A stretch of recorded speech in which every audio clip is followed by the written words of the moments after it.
बिस्मिल्लाहिर्रहमानिर्रहीम। Program logic with Salman Abid. हमारे तज्ज़ियों और तबसरों को जानने के लिए चैनल को ज़रूर सब्सक्राइब कीजिएगा। आज हम गुफ्तगू करेंगे PDM के हवाले से। PDM एक नया सियासी इत्तेहाद है जिसे पीपल्स डेमोक्रेटिक मूवमेंट के नाम से जाना जा रहा है। पाकिस्तान में ये कोई पहला सियासी इत्तेहाद नहीं है। हस्ब इख्तलाफ की सियासत को अगर आप देखें तो बेशुमार इत्तेहाद हमें देखने को मिलते हैं। वो इंतखाबी इत्तेहाद भी होते हैं और सियासी इत्तेहाद भी होते हैं, चाहे वो आपके सामने PNA की मूवमेंट हो, चाहे वो आपके सामने MRD की मूवमेंट हो, ADM की हुकूमत हो, और जिस तरह से ये इस वक्त PDM एक बना है ये आपके सामने है। हमने देखा ये है कि अमूमी तौर पे जब इस तरह के सियासी इत्तेहाद बनते हैं तो उसका बुनियादी मकसद जो है हुकूमत मुखालिफ तहरीक होती है, और कहा जाता है कि इस तरह के इत्तेहादों की बुनियाद पर हम हुकूमत को गिरा कर मुल्क में एक नई हुकूमत के क़याम की कोशिश करेंगे या नए इंतखाबात की राह को हमवार करेंगे। अब इस वक्त जिस वक्त PDM बनकर सामने आया है तो इसमें बड़ी जमातें जो हैं, जिसमें ख़ास तौर पे पाकिस्तान पीपल्स पार्टी, पाकिस्तान मुस्लिम लीग नून, इसमें अवामी नेशनल पार्टी, महमूद खान अचकज़ई की पार्टी और बिलखसूस मौलाना फजलुर रहमान की पार्टी है। ये तमाम जमातों ने एक 26 नुकाती एजेंडा फाइनल किया है और इस बुनियाद पर वो PDM जो है अपनी एक तहरीक इस माह अक्टूबर में शुरू करने वाला है। और बुनियादी मकसद ये है कि इमरान खान की हुकूमत के ख़िलाफ़ एक ऐसी तहरीक शुरू की जाए जिससे या तो इमरान खान साहब इस्तीफ़ा दे दें या मुल्क में नए इंतखाबात का रास्ता हमवार हो सके। अब सवाल ये है कि जो PDM है ये क्या कुछ कर सकेगी। इसमें हमें ख़ास तौर पे दो बड़ी सियासी जमातों का एनालिसिस करना है। एक जमात जिसका नाम है पाकिस्तान पीपल्स पार्टी और दूसरी है पाकिस्तान मुस्लिम लीग नून। ये याद रखिए, पाकिस्तान पीपल्स पार्टी इस वक्त शरीक इक़्तिदार है सिंध के अंदर, और सिंध में उसकी 13 साल से तसलसल से जारी हुकूमत है। इसलिए जो लोग ये समझ रहे हैं कि पीपल्स पार्टी या तो फौरी तौर पर इस्तीफ़े देने की हमायत करेगी असम्बलियों से, सिंध हुकूमत के ख़ात्मे की बात करेगी या वफाकी हुकूमत को गिराएगी, इस तरह का कोई इम्कान कम अज़ कम मुझे नज़र नहीं आता। उसकी एक वजह है, क्योंकि सिंध में पीपल्स पार्टी की हुकूमत है, वो कभी नहीं चाहेगी कि उसकी जो हुकूमत है वो 2 बरस पहले 2.5 बरस पहले ख़त्म हो जाए और वो बाहर आ जाए। इसलिए वो ये चाहेगी कि वफाकी हुकूमत अगर गिर सकती है तो ज़रूर गिरे, लेकिन सिंध हुकूमत हर सूरत में महफूज रहनी चाहिए। लेकिन याद रखिए, सियासत में ऐसा नहीं होता। जब वफाकी हुकूमत गिरेगी तो फिर ऑटोमेटिकली सिंध हुकूमत को भी एक मुश्किलात का शिकार हो सकती है। इसलिए पीपल्स पार्टी फौरी तौर पर इस्तीफ़ों से गुरेज करेगी, ऐसी तहरीक नहीं चलाएगी मुल्क गिर ताकत की बुनियाद पे जिसमें बड़ी शिद्दत पैदा की जा सके, जिसमें ख़ुद सिंध जो है उसकी हुकूमत जो है इंतज़ामी तौर पर किसी मुश्किल का सामना हो। फिर एक बात और याद रखिएगा कि जो नवाज़ शरीफ का एजेंडा है वो आसिफ अली ज़रदारी के एजेंडे से बिल्कुल मुख्तलिफ है। आसिफ अली ज़रदारी बराह रास्त टकराव की पॉलिसी से गुरेज कर रहे हैं और वो एक मफाहमत के साथ हुकूमत मुखालिफ तहरीक को चलाना चाहते हैं, जबकि इसके बरक्स जो PMLN है उसका मसला ये है, उसमें नवाज़ शरीफ ने जो इस वक्त एक एग्रेसिव टोन इख्तियार की है और ख़ास तौर पे हुकूमत मुखालिफ नहीं बल्कि खुल कर कह रहे हैं कि उनका मुकाबला हुकूमत से नहीं है, इस्टेब्लिशमेंट से है और वो सिलेक्टर से है। यानी उनका टारगेट इस वक्त एक कौमी इदारा जिसको आप फ़ौज या इस्टेब्लिशमेंट कहते हैं, उनको टारगेट करके वो तहरीक चला रहे हैं। और उन्होंने कहा है कि वो एक ऐसी तहरीक बर्पा करेंगे जहां इन तमाम इस्टेब्लिशमेंट के लोगों को और उनके एजेंडे को मैं शिकस्त दूंगा।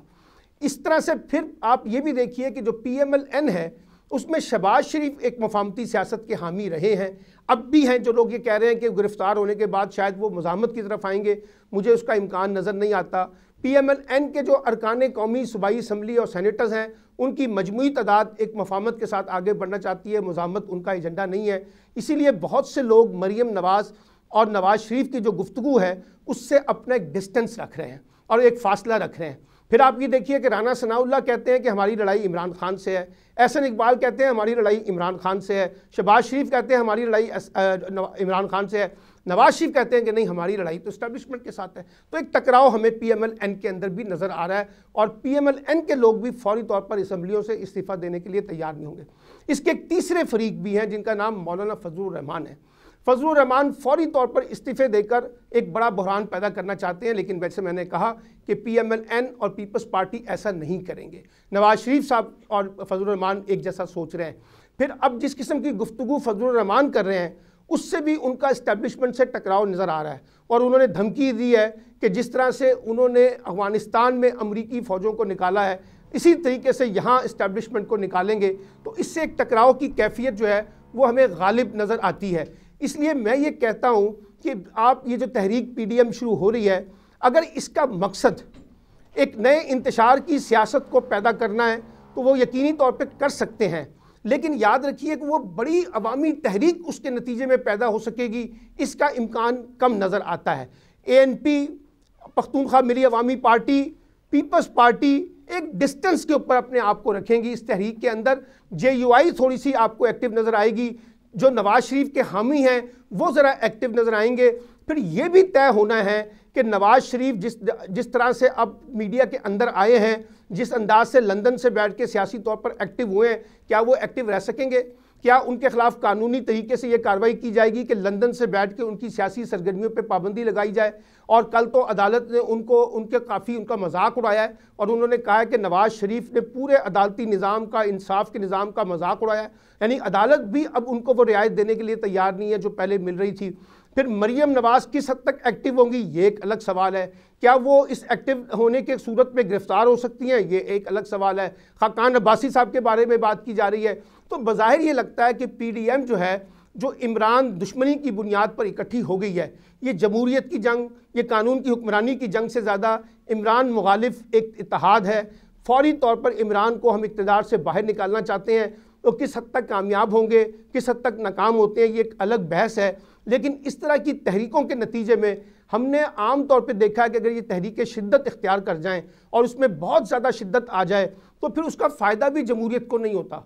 फिर जो गैर जमहूरी क़ुव्वतें हैं उनके लिए रास्ता हमवार हो जाता है, जो हमने माजी के अंदर देखा है। और जब उसकी सूरत फिर हमने मार्शल लॉ की सतह पे फ़ौजी मुदाखलतों की सूरत में देखी है। इसलिए मुझे लगता है कि PDM खुद कन्फ्यूज़्ड है। और मैं एक आखिरी बात कह के इसको ख़त्म करता हूँ। मुझे तो ख़तरा दो बातों पर है। क्या ये PDM अपने आप को मुत्तहिद रख सकेगा? क्या इसके अंदर तकसीम होगी? PMLN जो है वो अपने आप को मुत्तहिद रख सकेगा? पीपल्स पार्टी मुत्तहिद रख सकेगी? ये एक इम्पॉर्टेंट सवाल है।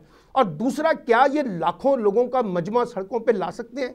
जलसे जुलूस करने की सलाहियत रखते हैं, नवाज शरीफ भी रखते हैं, मरियम भी रखती हैं, फजलुर रहमान भी रखते हैं।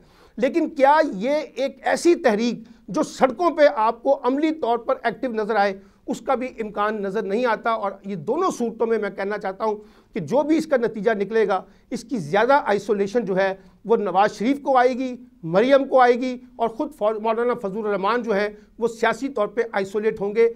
इस PDM के नतीजे में कोई बड़ा ऐसा मार्का नहीं होने वाला जिससे हम ये कहें कि इस हुकूमत को फौरी तौर पर एक ख़तरा है और मुल्क जो है वो एक बड़ी तब्दीली की तरफ जाएगा।